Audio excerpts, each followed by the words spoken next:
Nabiktima ng mga magnanakaw ang isang opisyal ng barangay sa Dagupan, Pangasinan kamakailan. Kawi-withdraw lang ng pera ng barangay treasurer na si Florida Umiles nang maislas ang bag niya. Lalakad na kami pero nasa kulisi yung asawa ko. Ipit sila ng ipit yung mga babae. Sabi na pa ng matanda, ano ba naman kayo, hindi man lang kayo sabing ganun.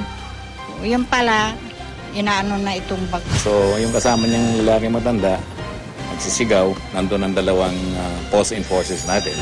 So, hinabol si jeep, binaba, at saka dinala rito.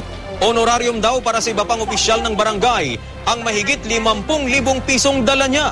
Nahuli ang isang suspect habang nakatakas ang dalawang hinihinalang kasamahan niya. Na-recover din ang ninakaw na pera.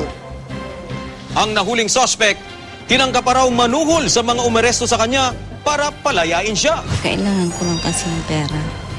Ino-opera niya kami rito ng 20,000. Ang modus ng pagpapadala niyan ipapadala sa Cebuana, Loilier o doon sa kwarta padala. And then kukuliktahin mo na lang doon. Hinala ng mga otoridad, malaking sindikato ang nasa likod ng mga ganitong pagnanakaw. Kaya iti-turn over daw nila ang investigasyon sa NBI. Itong mga pangyayaring ito, it's not an ordinary thing because the way we look at it, syndicated effort ito. May sindikato ito dahil according to the suspect, 3 sila na babae nag-ooperate. Galing siya ng Carmen Rosales, yung isa Tarlac, no?